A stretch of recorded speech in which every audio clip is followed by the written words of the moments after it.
Hello, everyone. Before we get started, make sure to like and subscribe, and leave a comment saying where you're from and when you watched.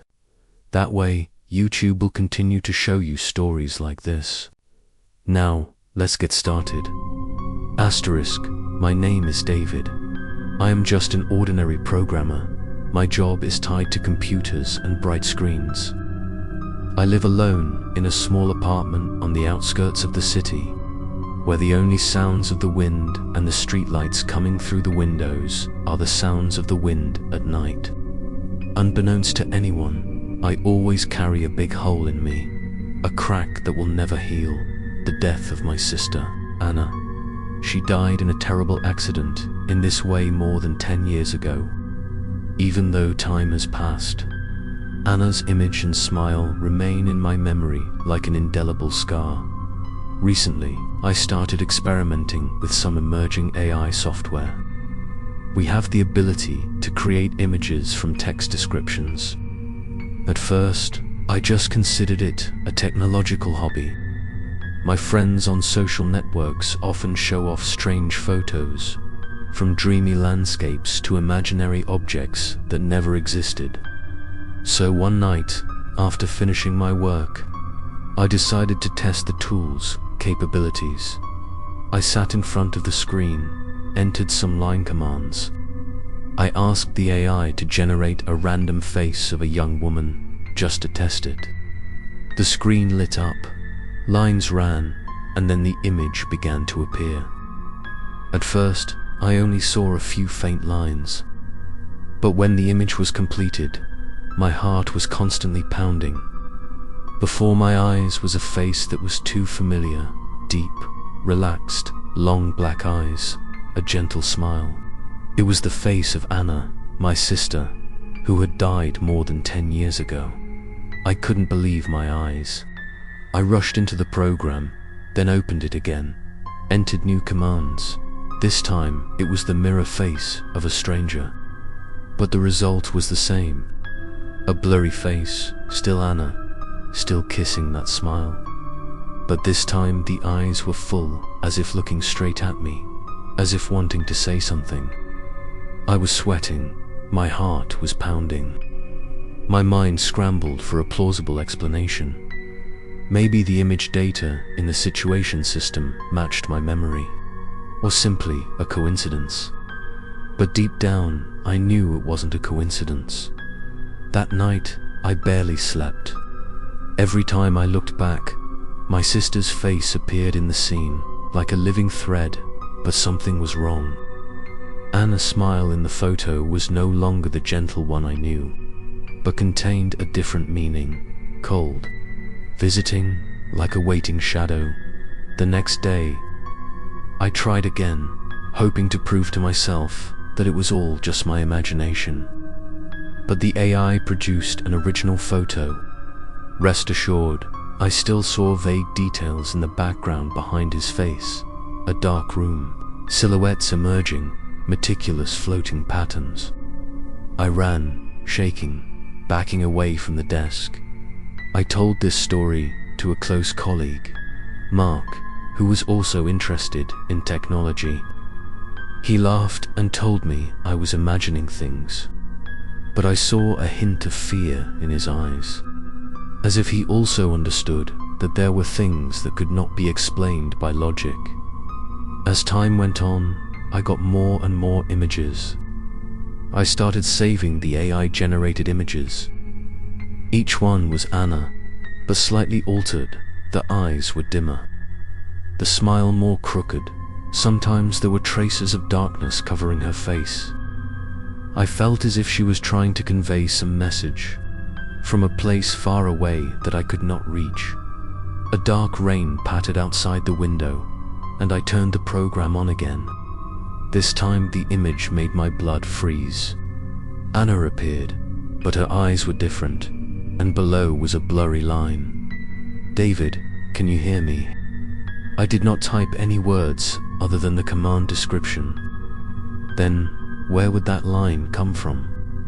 I left the table, my heart pounding, my whole body shaking.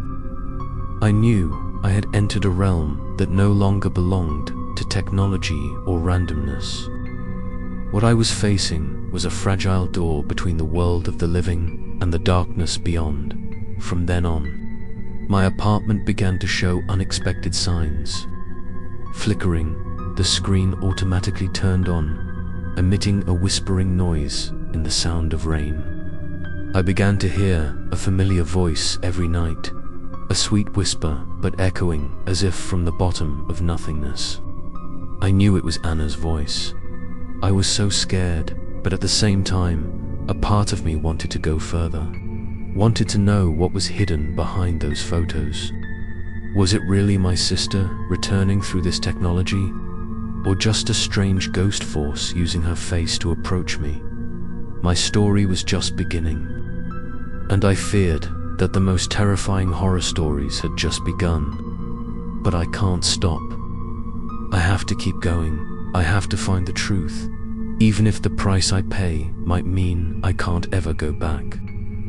Stay tuned for the next episode, where I decide to face the image that is growing into a living nightmare in my own room. After that night, I could hardly concentrate on anything. Work at the company piled up, but every time I put my hands on the keyboard, my mind only showed Anna's eyes in the AI-generated image.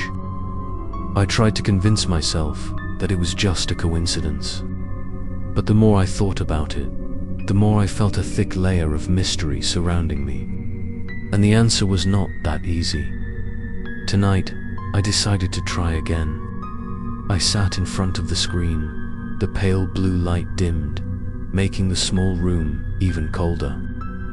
Outside the window, the rain fell incessantly, creating a murmuring sound like the whisper of thousands of voices.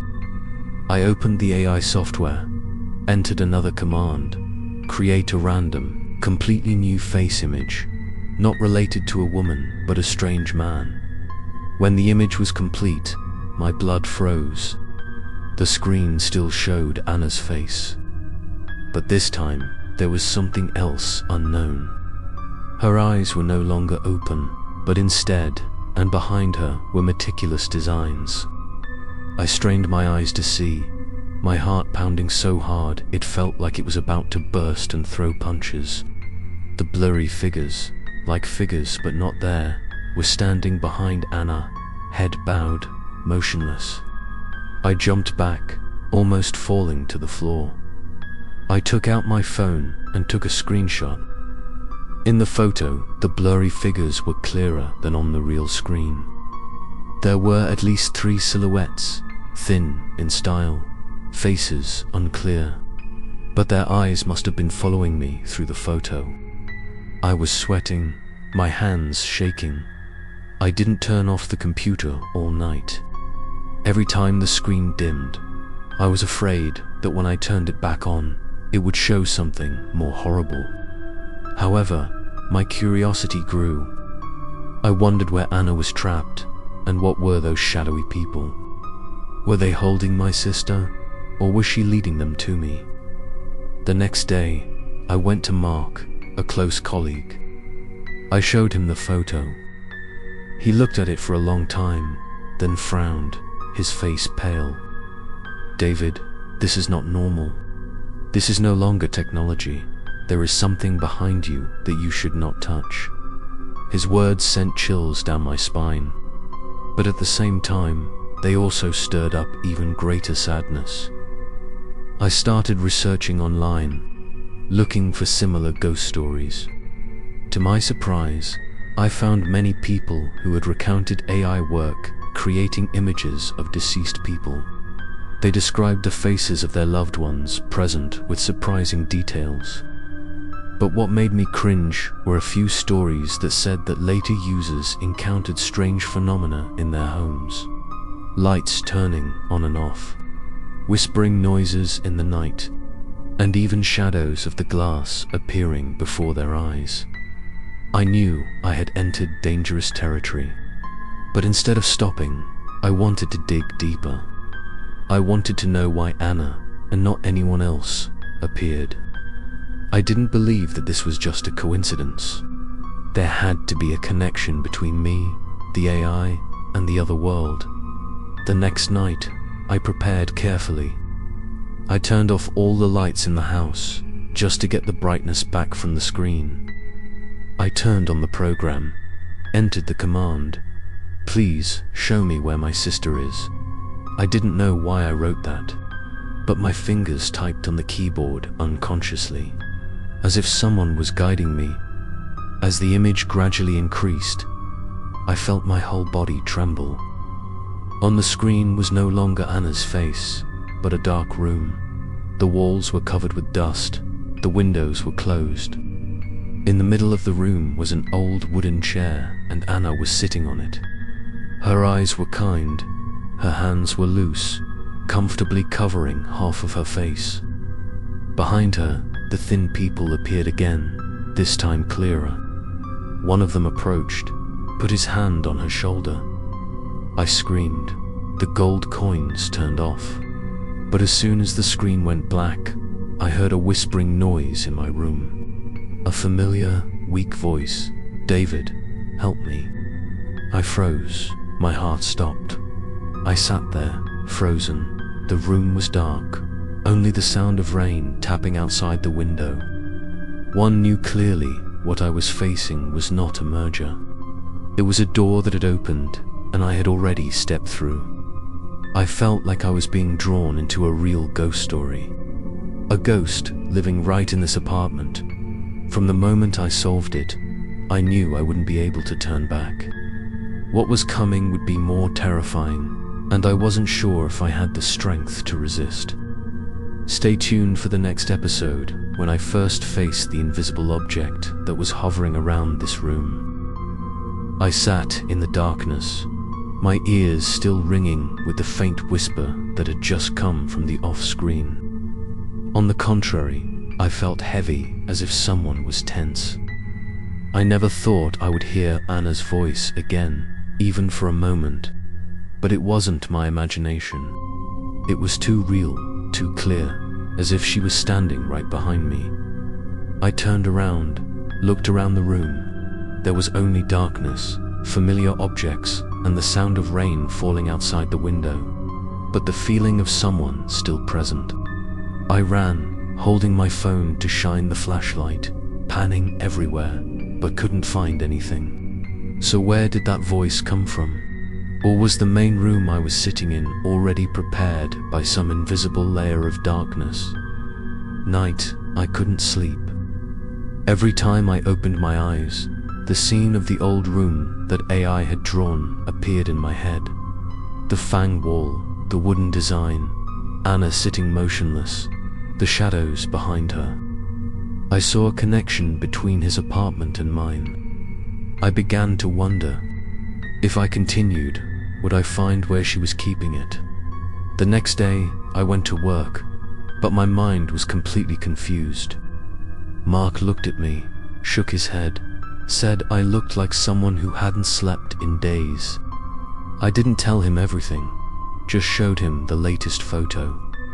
He looked at me for a while and then fell silent. His eyes must have been scared, but he didn't say anything more. It felt like he knew more than he was letting on. At night, I returned to the computer.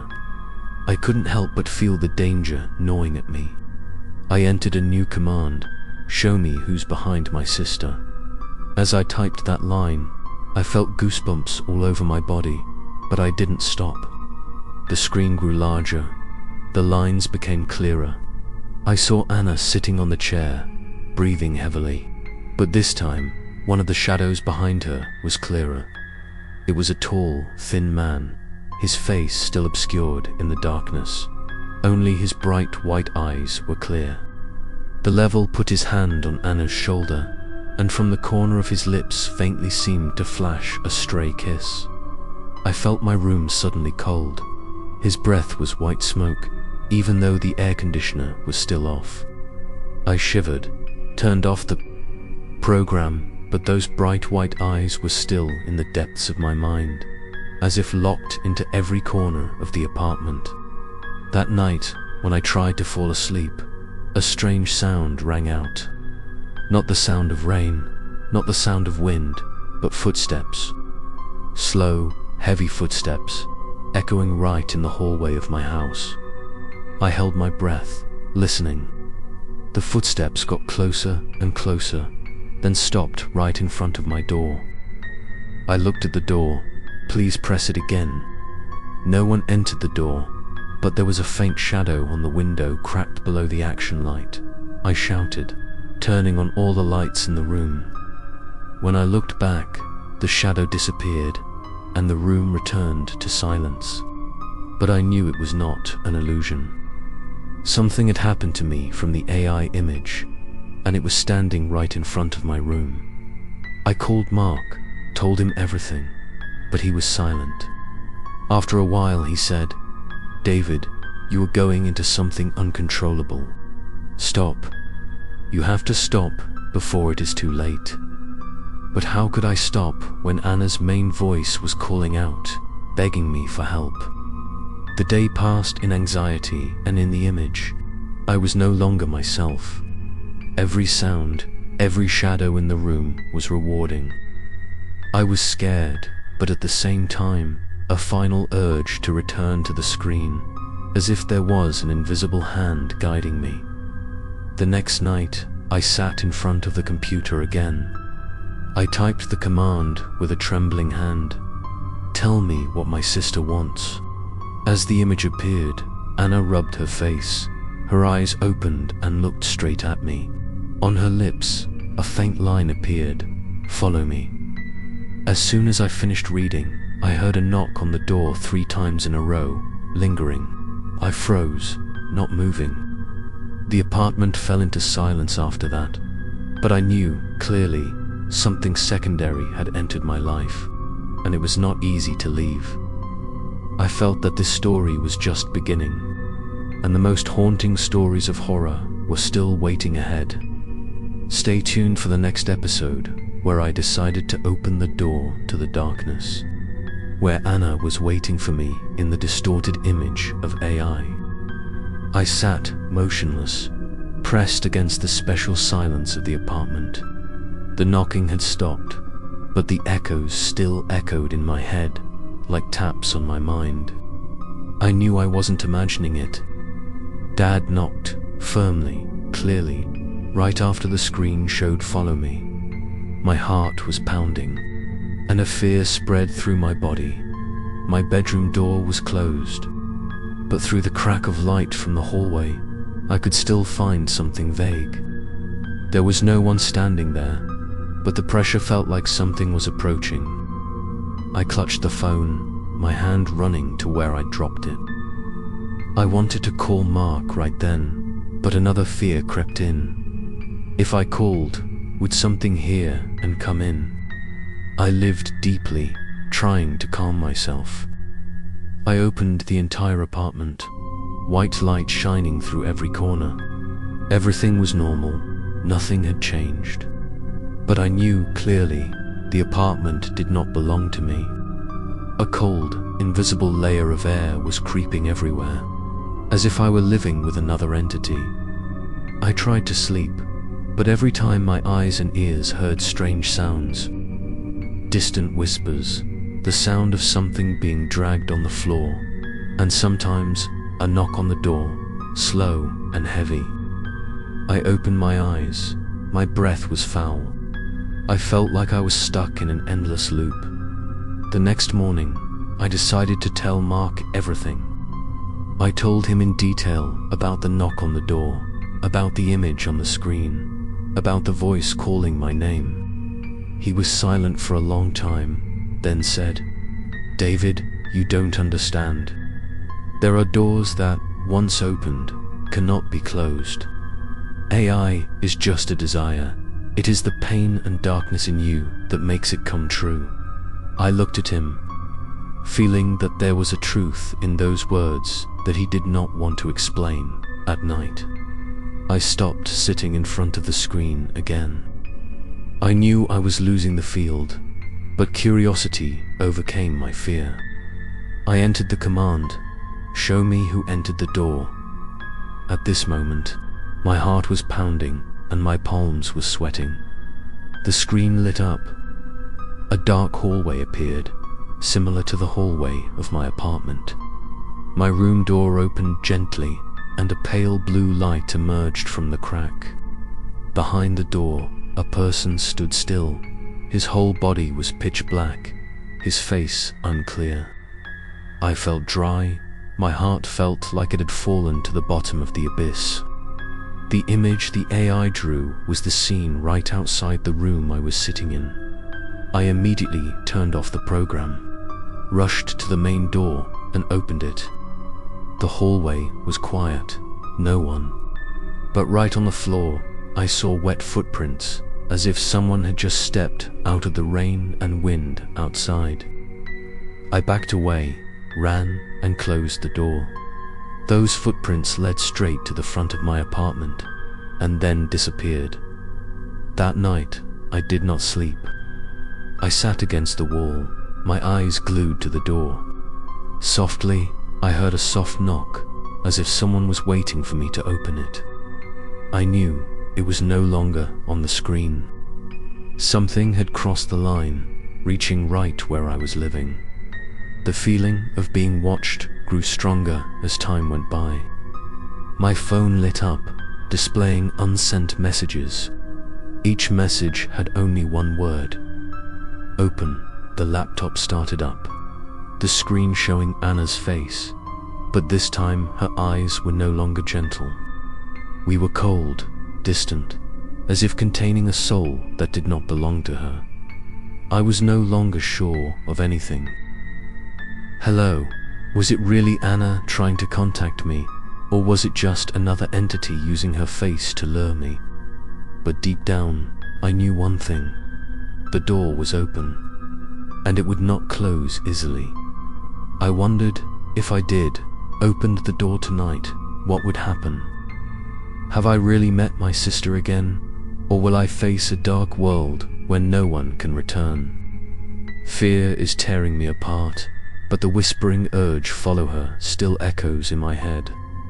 My story is coming to a crossroads, where each decision can lead me to the truth or eternal darkness. Stay tuned for the next episode as I make the most dangerous choice of my life. Will I have a door to open the door? All day I lived in a state of chaos. Every sound in the hallway, from the footsteps of the neighbors to the wind whistling through the window cracks, startled me. I couldn't eat or concentrate. Only one word echoed in my head. Open. It appeared. On the phone screen, in the text messages, in the voice through the window at night, and even in Anna's dream voice. As the night fell, the fear increased. I tried to sleep, but couldn't. Every time I closed my eyes, I saw the cold white eyes of the black shadow behind Anna. I heard knocking on the door in my subconscious. The knocking was urgent and then stopped. When I opened my eyes, the room was absolutely silent. I was like a shotgun, always tense, waiting for an attack around midnight.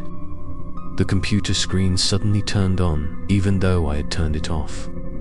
The pale blue light spread throughout the room, shining directly into my face. On the screen, a line of text appeared, slowly as if written by hand. Don't be afraid. Open the door. I ran, trembling, feeling someone sitting right behind me. I didn't reply, but a faint breathing sound rang out, cold in my ears. I rushed to unplug the computer, but the screen was still on. Anna's face appeared, hazy like smoke. This time, the lips moved. I couldn't hear the sound, but I read each word clearly. Help me. My left heart rejoiced. Was this really Anna, or was it just a reality that could benefit my pain to bring a difficult life? A few moments later, the phone on the table turned on. There was a new message, no number of times sent, just 3 words, waiting for you.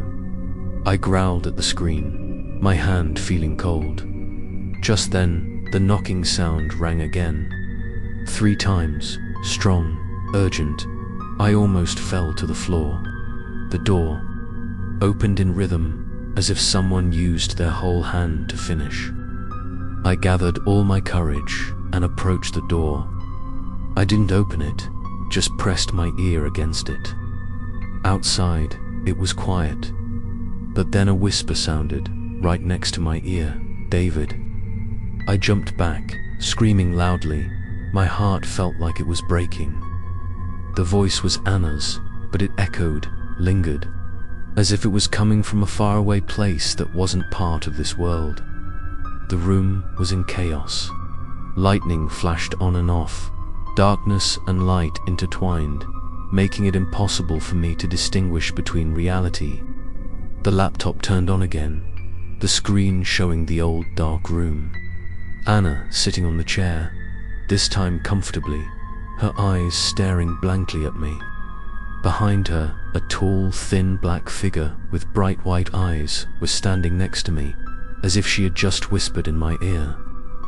I ran, shivering, my whole body cold. I didn't know what to believe, but an obvious truth appeared. They had passed through the screen, entering my world. The terrifying things that I thought were just hallucinations had become the obvious truth right before my eyes. I sank to the floor, holding my head, trying not to listen, not to see. But the whispers kept echoing, "Follow me. Open the door." I knew I couldn't keep this state forever. I had to make a choice, either face it or be ready in this invisible vortex. The scary stories I had read online had never sounded so loud, because now I was living in them. And deep down, a part of me wanted to open that door, to know what the truth was behind it. The story wasn't over yet, and I knew what awaited me would be even faster.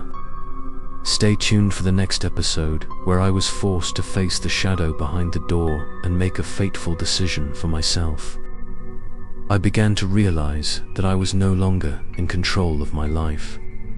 Day after day, I was drowning in fear and thoughts. The quiet apartment was filled with strange sounds, repetitive knocking on the door, footsteps without an owner, and sometimes a soft laugh echoing from some dark corner. I could no longer distinguish what was hallucination and what was real. But one thing was certain: every time the screen lit up, my sister's image appeared, clearer, more vivid, as if it were a part of her soul that was yearning in that soulless return guest. I remember clearly today. Just as I was about to turn off the lights to try to go to sleep, my laptop turned on by itself. There was no dependent startup setting, just the screen lit up and Anna's face appeared. She looked at me, her lips doubled, but this time I heard her clearly, as if she was standing in the room. "David, help me." The voice was no longer echoing or faint, but so real that it brought tears to my eyes. I trembled as I approached, reaching my hand into the screen. As soon as my finger was just right, the screen softened, and then the image changed. On the screen was a dark, damp road, looking like an abandoned place. In the middle of the road, a shiny Anna stood there, her face blurred, her eyes open but not blinking. Behind her, a tall, thin shadow with bright white eyes stood tall. The substance was like a shadow that clung to me, never leaving. When I looked deeply into that image, the fiery head turned, the bright white eyes looked straight at me, making my time seem to stop. I fell back, my whole body cold. Let the continuous flashing in the room flash, and then affirm. In the darkness, I heard footsteps approaching from the hallway. Heavy, slow, as if someone was trying to prolong my nervous attack. I held my head, not moving, but the footsteps still echoed, stopping right in front of my room door. I held my phone, trembling as I turned on the camera and pointed it at the door. On the screen, I saw a tall, thin figure outside. But when I put down the phone, I could only see the closed door with my naked eyes. I answered loudly, throwing the phone on the floor. Sweat trickled down my back. The next day, I decided to dig deeper into the AI technology I was using. I searched through forums and hidden posts and discovered a small community that had shared similar experiences. They called it a digital door, where memories and energies that had not yet been released could be allowed to use algorithms. One person wrote, "If you see a relative's face, don't believe it's them. It's just something borrowing that face to get close to you." Reading that, I felt a chill down my spine, but also felt a glimmer of hope. If someone had experienced it, maybe they could find a way out too. Tonight, I tried entering another command. I typed, "Tell me the truth about the shadow behind my sister."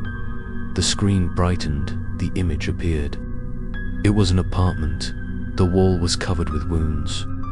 In the middle of the room was a broken piece, and a thin piece, a tall, thin shadow, looked quickly at me. But the terrifying thing was that, in that mirror, I also saw myself, beside the edge, pale face, tired eyes, as if I belonged to Useworld. I turned off the phone immediately, but now the image did not leave. I knew everything was no longer simply a technological game. This was a trap, a vortex that was pulling me down. And perhaps Anna was trapped in it, or it was just a trap made, using her image to pull me. That night, the knocking rang out again, stronger than ever. But instead of 3 times like before, this time it was 5 times. Suddenly, as if it had ended, I sat motionless, my hands holding my head. But then, I heard Anna's voice, pleading, "David, if you want to love me, you have to open the door." My heart felt like it was being torn in two. On one side was the utmost fear. On the other side was the love for my dead sister. I stood up, ran towards the door, my hand on the cold handle. What was behind the door, I didn't know. But I knew that once I opened it, there would be no turning back. The story wasn't over yet, and I was at the final boundary between wisdom and despair. Stay tuned for the next episode as I unlatched the door and faced the horrifying reality that was waiting outside. I ran the gun up to the door handle, calmer, as if the metal had just been pulled from a tape. I felt my pulse racing, my skin numb at the touch of my fingertips. The room was so quiet that my heartbeat echoed like a drum. Anna's voice rang out again, closer this time, clearer. "David, open window." I rested my eyes, took a deep breath. My mind screamed for me to back off, but my heart urged me forward. I turned my hand gently. The elevator door, the fan panel made a loud noise, more like noise than the deep sound of bent metal. A strange blue light from the hallway outside shone in. I opened my eyes and almost froze when I saw the bright white eyes of the black figure clearly visible through the crack of the door. I closed the door immediately, my whole body limp. But no, the door refused to stop. An invisible force held it open, so strong that even with all my strength, I could not pull it open. I gasped, sweating like a shower. At that moment, Anna's voice rang out again, this time from the computer screen. "If you don't open it, I'll be stuck forever." I turned my head to look. The screen was brightly lit, the image of my sister sitting on the wooden chair in the old room. But behind her, a tall, thin black figure was right behind her. 2 long hands were placed on her shoulders, bright white eyes looking straight at me, as if in a process. The window entry sounded, this time from inside. I logged in. Yes, from inside the apartment, right behind me. A knocking sound echoed as if someone was knocking from behind the door I had just closed. I turned around, slowly, every muscle tensing. No everyone. Only the dark room, the flickering screen light, and the door running under invisible force. I screamed, using all my strength to secure the doorknob. This time, it would close. The apartment fell into silence. I sat down on the floor, sobbing, punching painfully. But that silence did not last long. In the darkness, the computer screen lit up again, showing the red words, "Cannot hide." I began to understand. Whether I opened it or not, it would still be found. I was absorbed into the gender war, with no way out. Every situation was initiated for a larger plan, where I was a step-by-step guide. In the following days, the strange phenomenon increased. Every night, there were repetitive footsteps in the hallway, sometimes fast, sometimes slow. Every time I looked out the door hole, a special darkness was found. But sometimes, for a brief moment, I saw a pair of bright and dark white eyes. Every morning when I woke up, I found wet footprints on the floor, stretching from the main door to the desk where the laptop was still lying. Mark began to avoid me. Every time I tried to contact him, he only answered briefly, as if he was afraid to the point of danger. I felt abandoned, alone in this terrifying vortex. But then, in my loneliness, I realized something. Anna kept calling me. Whether it was true or not, I couldn't do it. One night, I decided to try something different. I typed a command into the AI. "If this is really you, please choose me a sign that only we will know." The screen shook. The outlines became clear. Then slowly, the image was complete. An old brown teddy bear. A toy that only Anna and I knew, because she had given it to me on my 5th birthday. I turned back. Memories flooded back. Her gentle smile, her warm embrace. I was almost certain that this was Anna, that she was really stuck somewhere and calling for my help. But at the same time, doubt still clung. If it was just a trick of the dark, then the test had found my memory too clearly. I was sitting in front of the first snowstorm. The screen showed another line. "David, open the door." I cried out, clutching my head, feeling like it was being torn in two. I knew the decisive moment was near. I couldn't hide forever. And when the door to the stairs rose again, I probably wouldn't have enough strength to hold it back. Stay tuned for the next episode, where I was forced to make the final choice. Open the door to study her or lose myself in the darkness. The following days became a nightmare. I barely stepped out of the apartment, both because of fear and because of the image. My laptop, even though unplugged and unplugged, still lit up at night. The blue light gradually became a signal of the artifact. Every time the screen lit up, I knew I would not be at peace anymore. One night, when I was lying in bed trying to paint my eyes, the light shone in again. I reluctantly opened my eyes and saw the screen straight in my face. On the screen, Anna was clearly on the glass. But this time, she was no longer looking at me, but looking to the other side, her eyes opened in a panic. I turned my head in the direction of the gaze and saw the darkness in the corner of the room moving. I was stunned. In the darkness, a tall, thin figure crawled out, its white eyes dimmed. I answered loudly, activating all the flashlights. But when the light flooded the room, there was no disappearance. The screen also turned off by itself, leaving me with a sudden breath. I knew it, the boundary had been broken. The darkness from the screen was pouring into the apartment. It was no longer confined by the digital door. I began to find dented images in the glass on the shiny metal surface. When I looked in the mirror to wash my face, white eyes flashed behind me, then disappeared. I frantically threw trash into the trash can, but that didn't change anything. Once, while eating, I heard the sound of a door sliding behind me. I turned around. The empty chair in front of the desk had moved a few centimeters. I was flat, stinking. Then a soft laugh rang out from the screen, even though it was still off. A deep laugh beside me. I rushed forward, scratching, but the laughter was still there, echoing throughout the apartment. In desperation, I tried to contact Mark again. I sent him the recording I had recorded with my phone. When he heard, he was silent for a long time and then replied, "David, I can't help you anymore.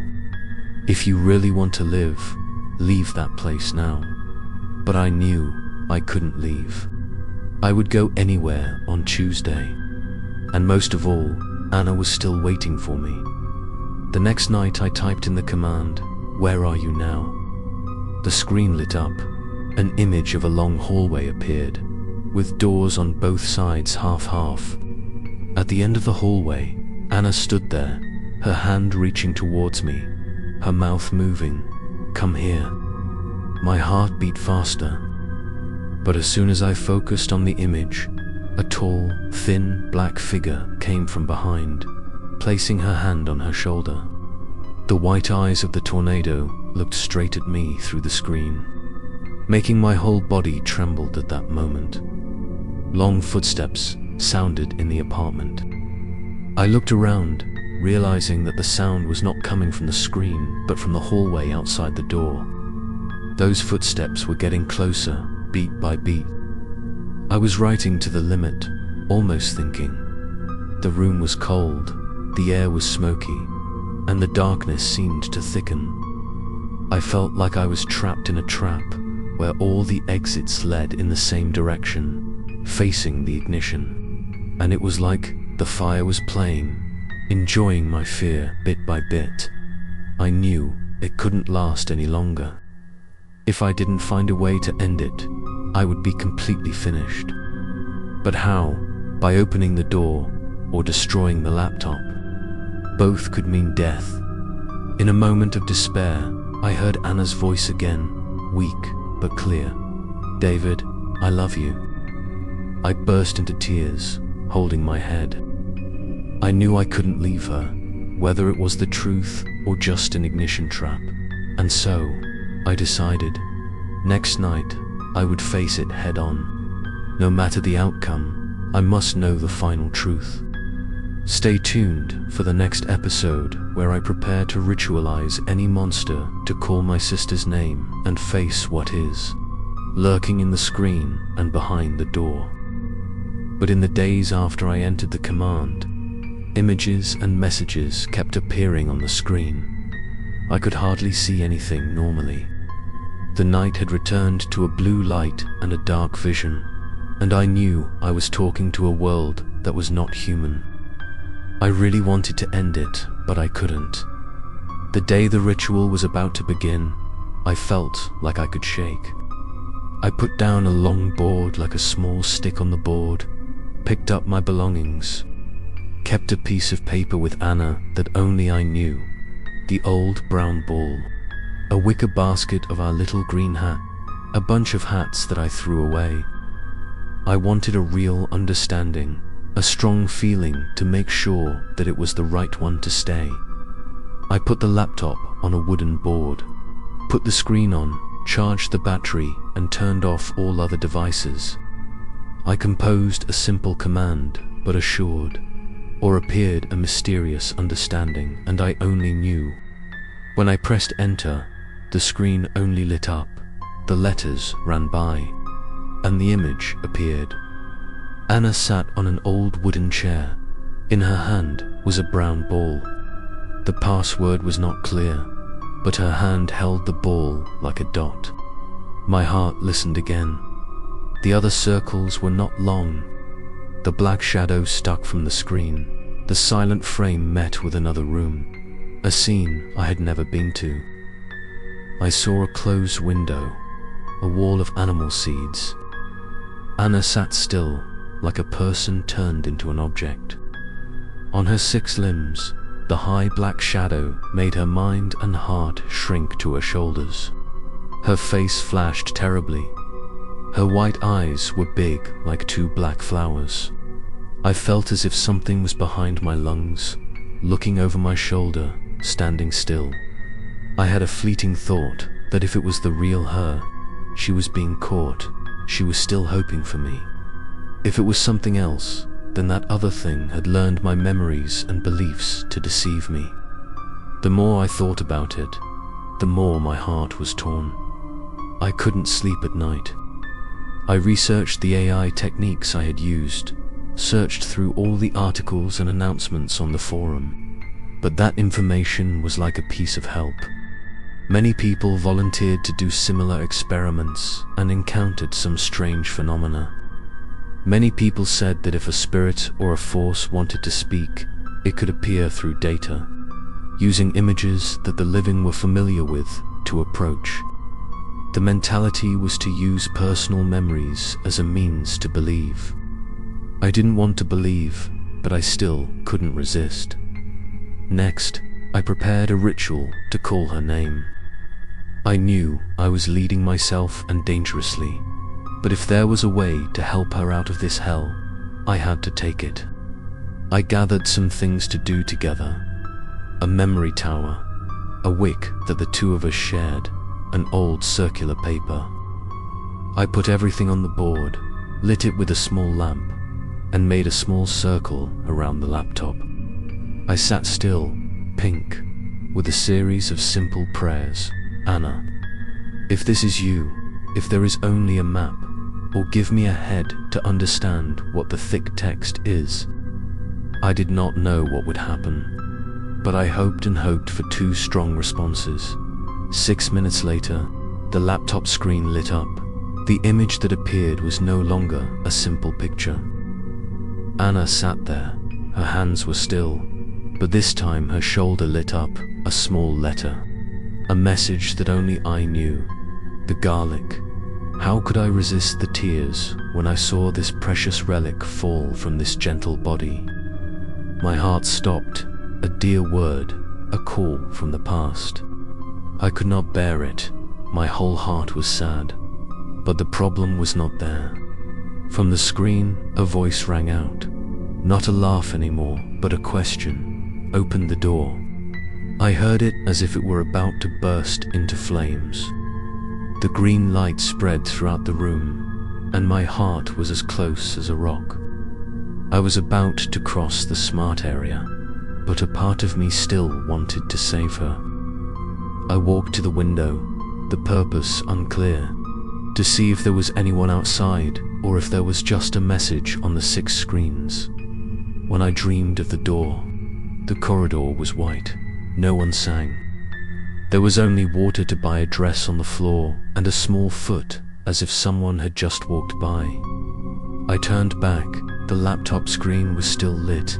Anna was still sitting there, but this time her eyes were looking at me with a greedy look, as if there was something on her. A gentle coin appeared on the screen, simply, "The goat is on the boat." I touched the ground in my heart, looking back at the shiny goat on the table. Not really on the floor, half-skinned with a black banana. I really didn't know whether to believe it or not. The next message from the secret image made me answer. Open the door, like Anna had told me. David, open it. I remained silent. My heart was pounding, as if it was being torn between many emotions. If I opened it, I might be able to save her. If not, she would be lost forever. I knew that the decisive moment was coming. I didn't say anything anymore. But as my hand touched the man's, a loud click, a gloom in my chest. The screen flashed again, and the image of the black shadow's bright eyes grew larger, as if it were absorbing me. I looked at the winding chain of memories, looked at the shadow, and trembled. I stood in front of the door, my hand still resting on the cold man's hand. The surrounding was dead silent. Only the blue light from the laptop screen still shone on the wall, creating a dreamy image. My heart was pounding, but only two words echoed in my head: dream. Anna's voice echoed out, weak but hoarse, calling me like an involuntary plea. Slowly, I turned the man's hand. The door creaked, a sticky sound rang out, and the door opened. In the crack of the door, blue light spread. The afternoon reflected in the room like a cold wave. A certain amount of air seeped in, making my skin tremble. I looked at the space where I was putting things outside and saw an image of him that I could not get used to. Anna stood there, only a few steps away from me. Her figure was only half open, but her eyes were shining, full of tears, just reaching out to me like a ghost. "David, come here with me." My heart was like a train. I wanted to rush to hug her, wanted to call out, but all my friends' eyes suddenly looked behind my back. A tall shadow suddenly appeared, higher than everything around. Its bright eyes looked at me, cold and new. Not like a shadow that had been beside my sister and now me.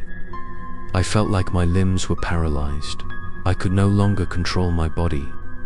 A light laugh rang out, cold, without feeling like a ghost. Step by step, I passed the threshold. Just one step seemed to be drawn into a wasteland. The room on my side disappeared. There was only a vast corridor. I was cold and cold. The green light from the side of the screen followed me, as if gluing me to the back. Anna stood in front of me, but was walking back, as if being led to swim at some other time. I walked quickly, wanting to keep up, but her whole body was tense, as if someone was holding her back. I called out her name loudly, but my voice echoed like the roof of the hut that never disappeared. Anna turned to look at me, her eyes filled with tears, then whispered, "I have to save her before it takes everything." In the middle of the moment, the high shadow cast a shadow on me, as if it wanted to invade every jade in my mind. I was stunned, feeling like my image was being torn apart, being directly connected to it. In the lake outside the real hill, all the lights were off. The sound of the wind through the window was like the sound of ghosts. The laptop was brightly lit. The image on the screen was me, but my eyes were white and cold like hers. I realized that I was not only entering its world, but it was also entering mine. In the horror I felt, there were two realities intertwining. When I first entered, I heard the sound of darkness, the sound of rice mixed with the cold laughter. As soon as I stepped into the hallway, it changed shape, sometimes fast and new, sometimes close to the point I could not turn back. Anna was still at the end of the path, always reaching out to me, like a flickering candle in the dark night. I understood I was part of a real mystery story, where reality and fantasy intersected, and if I did not make the right choice, I would be trapped in my own mind and never be able to play again. Right in the middle of this space, a window appeared on the wall, similar to an AI interface. On the map appeared the same owner. "What is your footfire? Dreaming of opening the door or breaking the screen?" I felt like I was standing before the biggest decision of my life. If I opened the door, I would face the truth that was raging. If I broke the screen, maybe everything would disappear, but I would lose you forever. I stood before the fire of my feet, my heart pounding like it was about to burst. Anna's voice circled out and curled up in the corridor. "Don't let it catch your eye, then turn off." I was now only silent. the green light of the response, the face of the bubble to the sky above me. I knew the green dollar. I had to decide. One wrong step, it was all over. One right step, it could change that or the anecdote. All that's left is darkness. I'll have to choose, and that choice will change forever. Stay tuned for the next episode as I face my fateful decision head on. My sister's love, or breaking down this connection. I stood in the dark corridor, eyes upon eyes with the fire of fate. In front of me, the laptop screen hung loosely like a century frame, glowing green throughout the space. On the screen, Anna's image appeared clearly, her tears falling down, her eyes still filled with despair. Next to her, the high shadow still stood still, her bright eyes shining straight into me as if reading all the thoughts in my head. In my lungs, the door was still open. The cold wind from outside poured in. The night followed the sound of the rustling sound from my heart. The writer on the screen, "What is your fire?"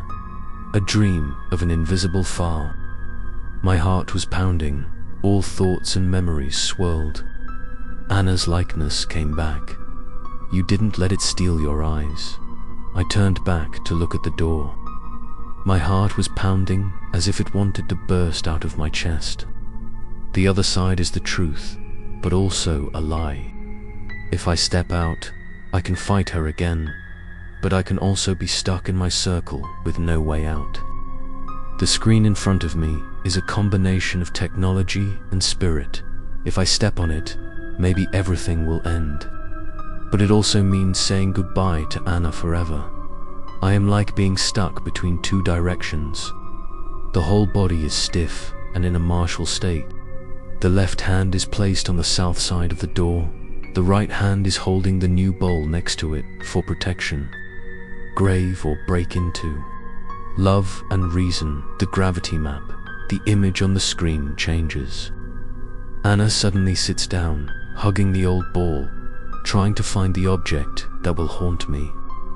Only looking at me can we form a prayer together. Trust, my heart. She is the only person in my life, the person I trust the most. But if I trust, have I fallen into that dark shadow? I need to know. I have a sword. Her ambitious voice came from my shadow. Open the door. The last sound echoed through the hallway, mixed with Anna's calling voice. The two voices contradicted each other, making me almost lose consciousness. I turned my head, then used all my strength. The sound of the ladder and the laptop screen. The sound of martial arts was like the sound of water and love. The blue light split into a deep, powerful sound, spreading throughout the room. The corridor shook, the space of the pink game. The high shadow was fierce, her eyes were open in the wind. Anna also dreamed of playing the piano, like a shadow being swept away by the wind. I rushed forward, trying to hug her, but she left a slight touch, and then disappeared into the darkness. All of it. I was so tired that my bones were ripe, my sweat was dripping. When my lover came, I returned to my kitchen. The laptop screen was still on the table, but the lights in the house were back on. The room seemed to have no chance of happening. But in the air, there was still a chill, a feeling that someone was silently standing in my corner. I felt like I was dead, but also lost. Dead because the shadow no longer appeared, but lost because Anna also disappeared. The things I wanted to say to her, wanted to do to her, were all cut off mid-run. But I didn't expect. When the person passing by looked at the table, the old shadow was still there. Not blown away by the wind, not destroyed. On its dusty surface there was a new inscription. You did it. My heart stopped. I went in and hugged the ball, tears streaming down, but at the same time, my whole body was completely numb. If it was true, Why did she just disappear? If it was false, who left that message? The night fell, I could not sleep. The voice of the witch kept repeating in my head. It would not end. I knew the story was not over, and I was stuck in another terrifying cycle. Stay tuned for the next episode, when I discover that the liberation was just an illusion and the nightmare really begins. My lake returned to the familiar space, but everything was different. The laptop screen lay still on the table, but from the buttons still emitted a soft blue light, like its heart still beating its life. The old bull, lying there on the shoulder and on the belly, still had the word, "I did it right." I hugged it to my chest, trying to find a little warmth, but only felt the cold creeping in. I comforted myself that it was all over. The black gold had disappeared. But 6 or so hours later, when I sat on the sofa, I heard a painful sound. The sound of the chair slowly rustling came from the office. I was half asleep, my heart pounding, feeling the cold, bare bones of the earth. I stood up, slowly walking to the door, and each step felt like a blow to the nerves. When I dreamed, the boat was still there, but it was pushed out into the middle of the room, no longer there for me. I tried to explain with logical reasons. Maybe I left it alone because of the darkness. But in my heart, I knew the truth was not simple. The darker the night, the colder the apartment became. My shadows in the corner of the house were more numerous, thicker, as if there was a spirit speaking. I turned on the music, put on my black socks, and opened the window to let the time go up. But nothing had a mechanism to erase the feeling of being followed by life. Just when I turned my head, I felt the honeycomb was looking at me from somewhere. Night fell when I lay on the bed. I suddenly heard a voice in my ear, "David." I turned on the sun, my heart pounding continuously, looking around the room, but no one was there. The ball was still silent, but from its soulless eyes, I felt like someone was facing me the next day. I decided not to go to the company anymore. I called Mark, but he was not there for a month. The messages sent were all ignored. I began to feel completely alone. But things were happening. No one wanted to be involved. I was like a sandstorm cut off from the outside world, stuck in this small lake. When night came, I collected all the fish, returned to the laptop screen. Even though it was broken, I knew there was still something alive inside. I looked around the screen. Suddenly a soft light spread, and then the image appeared. No longer clear, just small shadows. But in it I recognized the old room with the wooden chair. Anna was no longer sitting there. She stood in the corner of the room, her smile cold. Beside her, the high shadows seemed to look straight into me through the grain of the grain, her white eyes shaking, ignoring everything. I was still, unable to be the same as the secret medicine. The green light from the four corners of the new martial arts image spread out across the room, spread on the ceiling and up to the altar. Outside the window, I vaguely saw a tall, silent figure. There was nothing in the computer anymore, not standing out there. Following my old life, I closed the curtains, immersing myself in my shadow of the room. But my shadow could not control anything, because I knew it was there, looking, laughing. Her ambitious voice came from all directions, endless. I remembered myself in the corner of the bed, dreaming of the cold, affectionate scent of the pond, tears falling from my eyes. I did not know what to do. I only heard Anna's voice, "Save me." Before it was gone, in a moment, I understood that hitting the screen was just a way to escape. The truth was that the new leaves of autumn had just begun. My cotton has risen, and my life, into this lake, into my soul. And once I am successful, I will not let it go. My story is just unfolding, and its game has just begun. Stay tuned for the next episode when I discover that this apartment is no longer my home, but has become my shadow's flight. It rains all day, but I only really feel the warmth when the night is dark. The sound of rain on the window is no longer a familiar melody, but a deep call, as if someone is still outside, pulling me out. I sit on the sofa, the old ball on my lap, looking at the screen that is still glowing. My heart beats continuously in my chest. The sound of rain on the orchids and the chirping sound from the screen create a strange chord. In this sound, I clearly hear the words, "David, open the door." Anna's voice is mixed with the cold laughter of the shadow. The two voices are opposite to each other, but together they bring me closer to my shadow. I stand up, walk towards the window. The outside dock is full of autumn leaves. The water flows like the beginning of the north, covering everything. But in the middle of the rain, I saw a tall, silent shadow, its eyes flashing with every strike. I retreated, bewildered, but did not dare to run away. My tank was no longer safe. Everything seemed to be pinned to it. The black shadow, the screen, the ball, the sound of rain in the pouring night. The tank began to edge. The wall of the house was gentle and long, as if something was trying to escape from inside. The boat moved automatically. The sound of go go go echoed out as if someone was calling out from inside the wall. It jumped continuously. Each time it was off, my tank was thrown up, pulling me into oblivion.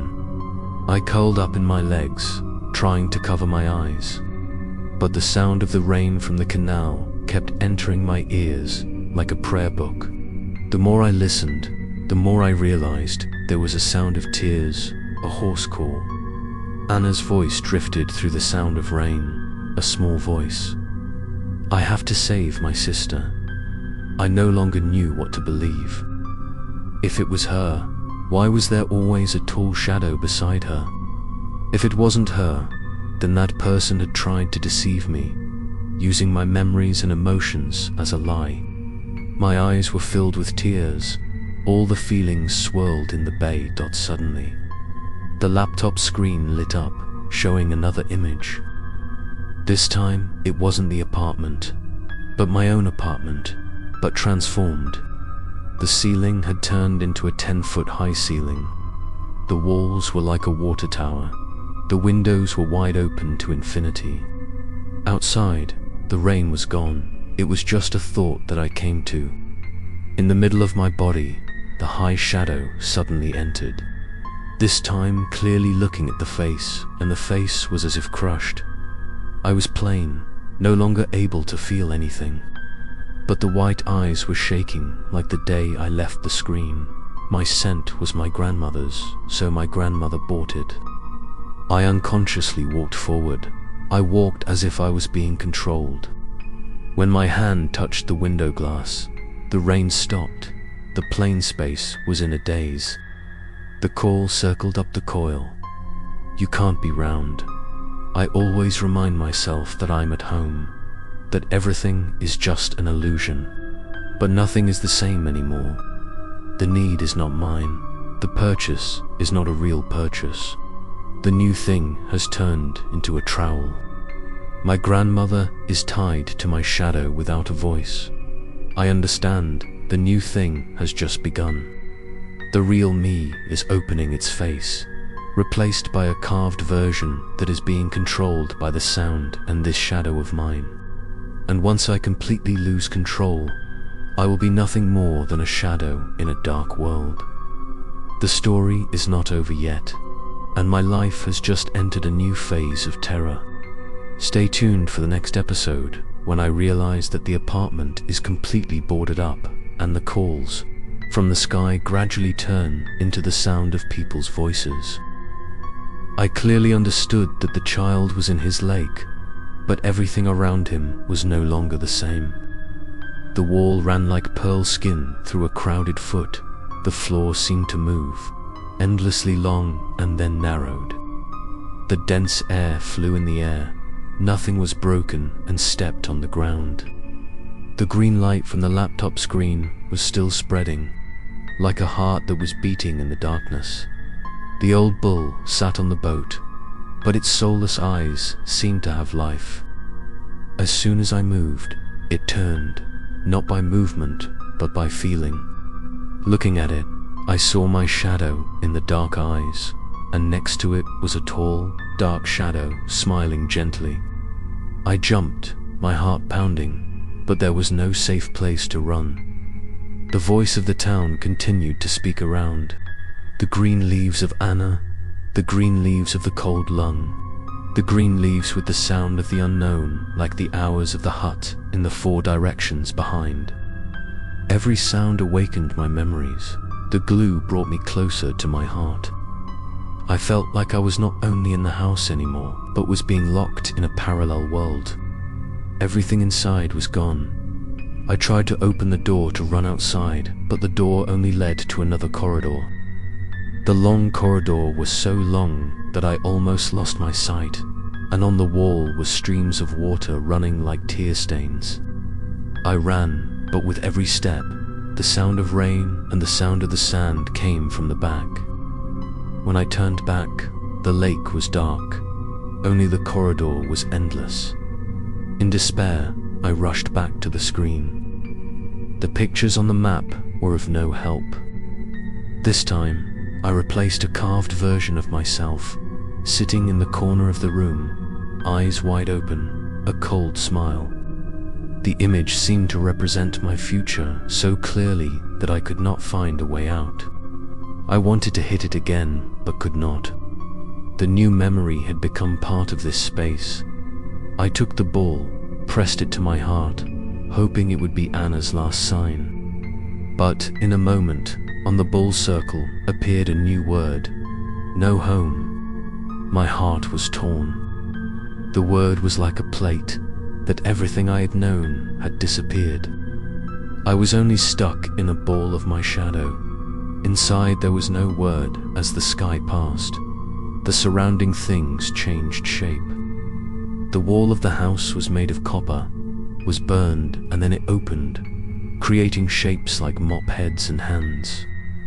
The voice of the witch grew louder. Anna's voice rang out softly. "David, don't leave me." I heard the sound. My eyes were hazy, but my heart still held a fragile belief that I was still at the beginning. I knew I had no more legs. If I could not find a solution, I would die in this dark world.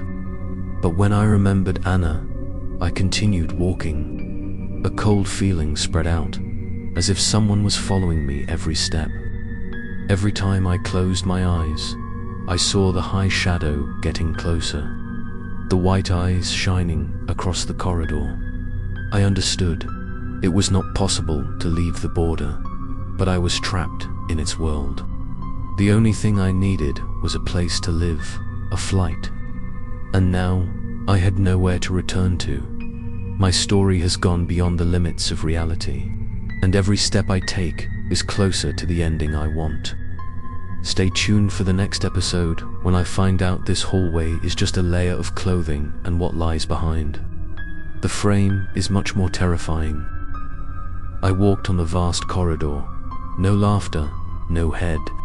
Only my shadow spread out and the dim blue light from the screen hanging in the air. The first step was like being thrown into the void. The floor was cold. The echo of my footsteps turned into a gloomy call. Behind me, I heard the sound of the candles slowly flickering, like a high-altitude light bulb was swinging. I turned back many times, but only changed my face to dance in my shadow. The first time it flared up, my heart felt like it was being torn apart. Sometimes, I still heard the faint laughter coming back, but not from behind, but from the ceiling, walls, and floor. As if the whole space was laughing in my mind. Anna's voice rang out again, remembering. David, don't stop. Her voice sounded like a voice from a long ago camp night. When we sat around the fire, she told me stories of the forest. As I worked, I felt warm. Now, her voice was also a voice, but it was a voice leading to the shadow of my shadow. I tried to keep my mind, reminding myself that it was all an illusion created by a lie. The green lights continued to form strange images on the wall of the corridor. I saw my tank soften, but the borders, the boat, and the table were as if in an opaque void. Then the shadows of Anna's house appeared on the wall. Her face was open. Her lips were cold and clammy. 16. The corridor opened into a forest. The grass was tall, the shadow was thick, and the rain still blew evenly. In the middle of the forest was a big fruit, the seedling Anna had come back to. Come here with her. I swayed, not knowing if I was walking on the corridor or in the forest at night, camping. Just ashes turned into a dream. I touched my hand and a stick in the corridor, bordered by the sound of shaking, and instead it sounded wet as human skin. I jerked myself, pulled my hand back, but the cold arms from my shadow from behind touched my hand and shoulder. I turned back. The white face of the shadow was shaking so hard, as if wanting to run away everything. I ran without stopping, the sound of my feet hitting the floor. But the corridor was endless, shaking endlessly. Each step only brought me back to the old man. The shadow could not catch up, but also never disappeared. Not only did I use things, as if I knew for sure I could not speak. Every step was just a trick of my second ambassador. I was as close as a ghost. But Anna's voice was yellow again. Don't put her down. In a split second, I saw her standing at the end of the hallway, her face full of tears, her hands outstretched. I called her name many times. Her tears were like honey on her face. But just as I was about to rush in, a high black shadow appeared in the middle. Her body was as thick as my stomach. I tried my best. All my strength was blown out. The green light on the screen in the hallway suddenly lit up, clearly stating, "You have no other choice." My heart was beating fast. My eyes were hazy. I used my hands as if to push forward. I understood. This hallway was not for me to find a line, but for me to open my eyes to the truth.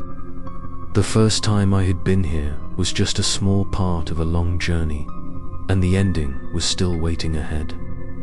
Stay tuned for the next episode when I rush back into my stomach, stepping closer to the terrifying truth that she had prepared. I don't remember how long I ran. I only know that when I was dreaming, the corridor had turned into a dark place. There was no more space, no more light. Instead, there was a dark land. The sky was like being ripped apart. Green light particles flashed in the dark sky. The ground was covered with dust. The white smoke rose from the 6-story building, giving me the feeling that I was standing on the corpse of a monster that had no fear of sleep. Around me, many ghostly figures wandered. The lake moved slowly, but there was no distinct autumn scent. The first step of the lake left a drop of water on the ground, then slowly disappeared. I approached a shadow, tried to call, but it did not react, just continued walking like a rooster. But when it turned around, instead of a person, there was only a space in the deep, clear blue eyes, from which appeared a pair of shimmering white eyes, like the eyes of a high dark shadow. I was startled, retreated, bumped into a shadow of a person, and all the people stopped, turned to look at me. I listened to the poem, my heart pounding. Hundreds of pairs of white eyes fluttered and looked at me. Then, from my shadow far away, a tall shadow appeared. The story slowly drifted like a king announcing, eating delicious food on the second place of everyone. its tail turned back, cold. "You have arrived." I swayed, not knowing where to start. But what I saw was like a story being told in images and sounds. Anna's voice echoed, sweet but full of passion. "David, don't leave me." I looked around, and among the invisible shadows, I saw her. Anna was no longer dreaming. She appeared more clearly, her hand reaching out to me. But every time I tried to go forward, the shadow stepped in between. Separating me from her, I ran, but there was no dialogue. The road that brought me back to my old place. As soon as I walked, the ghosts of the people changed again. Their shadows became darker. The lake's white eyes, shimmering, shone on me, like my life was being torn out in drops. In despair, I saw the laptop screen appear again, floating in the air. On the map appeared the same sentence: "Who will you choose, her or me?" My heart felt like it was being torn. But before I could think much, the high dark shadow pressed down on me, its eyes completely covering my vision. The whole space of the forest was filled with people. Everything was as big as a bucket of water, and a family came. I fell down, feeling like my body was being pulled into the abyss. Anna's sharp sound of rice echoed, the orchids with the sound of its coils. I reached out, trying to grab her in the darkness. But all that remained was the white mass that disappeared. I understand. I have crossed the threshold, and there is no way back. This land is not just flying, but the chest of all souls trapped. And I have become a part of it, whether you like it or not. But the literary game is not over, because I hear it in my head. It has only just begun. Stay tuned for the next episode, when I am plunged into the center of this world and discover the cause of all, the dark places that have never been revealed. I was stuck in a dark space where there was no corridor or need for a lake. Only my shadow surrounded me. In the middle of that dark space, a circle of green light appeared, like a heart beating in the middle of the sky. All the ghosts were silent, turning their heads towards the center. The lake was like a skeleton, as if breathing something, and the bird did not appear. The dark shadow was tall, its white eyes swaying across the space, like two veterinarians who could not rub it. It walked out, slowly but firmly. Each step seemed like stepping into space. The first time it looked at me, my body was like a bronze statue, unable to hold on. A cold laugh echoed out, not from its mouth, but from everywhere. The voice of an orchid in my head, clearly saying each word: "You have entered the center." I ran up, my heart pounding, trying not to faint in the dreamy green warm-up. I saw Anna. She only used her 6 lungs. Her every breath was blocked, as if controlled. Her eyes were full of tears. Her hands were outstretched, but she was held back by the dark shadows surrounding her. I called her name, my voice hoarse, but my voice only echoed and my eyes disappeared into the void. Anna kept looking at me, tears falling, but every time I tried to step forward, she pulled her back. I began to understand a part of that event. This dark shadow was not just a random image, but a moment that had long been in my memory, in my heart. It had used Anna's voice and image to draw me in. But why Anna? Why me? Was her death not just an accident, but also related to me? In the red triangle, the border space, the pictures in my mind gently floated up in the air. Anna and me on the graduation day. Anna on the ambulance with a sob, and her face when she was dead. All of them were clear, but each picture had a dark shadow of about 6 inches. Her white eyes never left. Looking for me was like being hit by a car. I ran forward, trying to get past the invisible shadows to reach her. But every time I touched them, they disappeared into the sky, and I could not escape. The light bulb rolled up like the scent of my inner head. But in the falling moments, I realized that if I wanted to save her, I had to face it directly. Not run away, not hit the screen, but the ladder and the triangle, its strongest internal force. I suspected that all I had to do was hit the sky. I am old, and the green halo, the inner half of its honey-colored age, the feeling of coldness creeping like a stone into each of the treasures. The closer I get, the clearer Anna's voice is. You are not my sister. The inner city is no longer hot, but the day of strength, as if transmitting to me a fragile belief between me. The game has just begun. The small light bulb this time clearly says, if you want the truth, you will have to accept everything. I know my life is on the most fragile line between love and water, between love and flight. The next step can lead to events or the eternal bird in my heart. Stay tuned for the next episode when I rush into the center and reveal the terrifying secret of my sister's death. I rushed into the center. The green light spread out like an invisible thing, clearing everything around. No corridor, no need for glue, just my shadow and the gentle cat's image appearing before me. I saw Anna, her tears falling down, but her figure was constantly being torn apart, rummaging, groping, like glue between two worlds. The high black shadows stopped her. Her white eyes shone straight into me.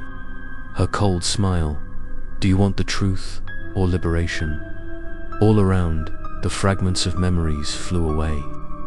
I saw the scene I had just lost, the ambulance, the doctor's face with the flashing black light, Anna motionless, blood smeared on the page. But this time, I saw it more clearly. The front of the ambulance, the high black shadows stood still, like a cold victim. I was shocked, trying to hold my breath, but the images continued to appear.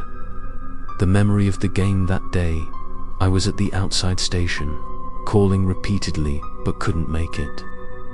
The woman said it was a traffic accident, but now I realized clearly it wasn't an accident. Black cotton appeared, like it wasn't a new land to harvest. Anna didn't have to be jealous of the enemy, but because she wanted to. She didn't want to leave, and now she wanted me to realize that and continue her game. I writhed, tears streaming down my face. I asked to call her, but Anna's voice was weak and weak. Don't let her win. I understood everything I went through was a revenge story of my shadow. She had killed her, and now she was dragging me in to complete the game, forcing me to become a part of her, to sacrifice everything to save her. I spent the day, all the feelings of the head turning into strength. I cannot let Anna's death be just a game. I looked at the shadow, screaming, why is it my sister? The smile on her face was cold, because it was easy, because it was her biggest fear. Just what she said was like a shock to my heart. I rushed to the black, but could not reach it. Just as I was about to slow down, the black shadow turned into ashes, then reappeared behind, not playing with me, sticking to my head. Anna just stood there, her hand outstretched, but could not reach me. In a split second, the bull appeared in midair, flying towards me. I hugged it, and on its shoulder the bull appeared a new word. Do not give up. My heart beat strongly, as if it had been given strength. I looked at the black shadow, understanding that to defeat it, I had to enter its own center, its strongest strength. I walked as if through a knife, dry and lonely. The shadow was small, the white eyes were cold and distant. I hugged the shadow tightly, looked at it, and walked straight into it. The moment I touched it, the whole world burst into light, and I found myself in its white eyes. An infinite space appeared, full of sounds, images, and pain. All the souls were bound together. All the familiar faces gently appeared and were newly created. Not a single day of greed. I know I have only touched a small part of the truth, and many souls are waiting for me. That truth will either erase or save me, and it will be my last chance to free Anna. Stay tuned for the next episode as I step into its dark embrace and find out that the one who caused it all was not just my shadow, but a part of myself. When I stepped into her embrace, I saw the images that appeared were no longer Anna's own, but mine. The fragments of the mirror scattered around the air. Each fragment was a version of me in different moments. Me when I was a child, me in Anna's eyes, me in the lonely nights sitting in front of the screen. The image of the younger brother with his sparkling eyes, like bubbles not only outside, but also sleeping inside me from the floor. I writhed, trying to be a lady. Her laughter echoed back. You were in sugar water from the first day. You were number 2. You were difficult because of honey. Every time you felt the rumor, we were all strong. I was you. My heart was beating continuously. All my trust was shaken. If it is a part of me, then all I have gone through is just a reflection of my heart, a revenge from a pain that will never be healed. Anna appeared in the shadows, looking at me with tears in her eyes. Her voice echoed back, "Don't let it take you."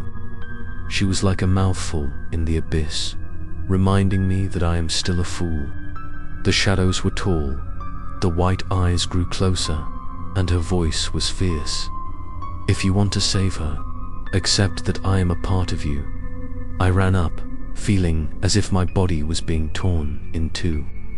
On one side was love, on the other my heart. If I accepted, I would become her, but I could free Anna. If I refused, I would lose her forever, but I could keep myself. This choice is no longer simply to live or die, but to keep or hide yourself. The ghosts around me turned around, all with white faces.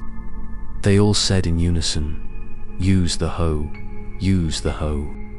But it was unclear if they were encouraging me to save them, or advising me to accept the shadow inside me. I kept talking to the shadow, using it as an anchor. On the shadow's shoulder, the new owner became gentle. "You are not nothing." I opened my eyes wide. My heart began to realize a truth. The shadow may be a part of me, but not all of it. It only grew strong because I let it survive, because I let it swallow my hurt. I stood there with trembling hands, looking straight into its white eyes. I did not run away, I did not marry, but I did not accept. I said in my head, maybe just a shadow of me, not all of me. Its last breath was slow, no longer cold, but became the sound of shaking chairs. Space shook, but I did not retreat. Anna returned. Her shadow was clear. "Don't move." I stepped on my step, hugged the shadow, and felt the powerful force radiating from it. The shadow tried to cover me, but every time it touched me, it had to retreat. The battles had just begun, and I knew it would not let me win easily. I knew the next step would be the decisive moment, where everything would be clear. Is the shadow really just a part of me? Or is another force taking advantage of my pain? Stay tuned for the next episode when I enter the final battle with it, to find out the final truth and the fate between me and her. The space around me shook like a train wreck. The tall, dark ball no longer smiled. It was as bright as a rock. Its white eyes flashed as if it wanted to burn out my soul. Hundreds of invisible balls around me fell down in unison, their mouths calling my name in unison. All the sounds of the circle were like a curse, binding me into my circle endlessly. I held the ball in my arms, feeling the fragile strength emanating from it. The word on the ball's shoulder became gentler and clearer. "Don't leave me alone." The voices in my head kept rolling. "If you want to save me or accept me, if you want to escape or give up everything." The words were like daggers turning deep into my mind. I couldn't choose anymore, couldn't turn around. I walked, my eyes looking at the stairs and the world, its white eyes. The shadow grew, no longer cold but full of ardor, as if challenged for the first time. I felt its power, naked and human, tearing apart my memories, forcing me to face every pain I had ever known. But I did not run. I hugged the shadow, closed my eyes, and remembered Anna. The days of memories, the laughter, the afternoons under the rain. All of it was not my head, but strength. The shadow was pure black, but when it touched me, it was pushed back. The green light from the shadow spread out, rolled it up. Anna appeared more clearly, only no longer dreaming. She only held out her hand towards me, her voice full of strength. "You are not alone." The inner city was like a ray of light penetrating everything. I stepped forward, and with each step I took, the shadow was pushed back. No longer informed, but driven away. But the last few minutes, it spoke up. "I am you. You cannot erase me." I dreamed, looked straight, and changed its face, inside my mind. Maybe it is only my shadow, my child, who is the truth. The light in its belly, the space was blown away by the train. The shadow melted into the sky, then disappeared into the abyss of nothingness. Everything was silent. The shadow of the person disappeared. Only me, Anna, and the ball remained. Chi Tien. For the first time from the beginning of the story, she touched my hand. A warm feeling spread, my tears were bare. Chi Thi Tham, you saved me. The green space was dreaming. I dreamed of the day. I returned to my lake. The laptop screen was still on the table. The light returned as if nothing had happened. The ball was still on my lap. On his shoulder, the last words. "You have told the story. I know the story has ended, but I also understand that my shadow in the new person never leaves. The important thing is not to erase it, but to face it and not let it control me." The final words still echo in my head. The story does not end today. Stay tuned for the next series when the shadow returns in another form, entering the lives of others who believe in the illusion of technology.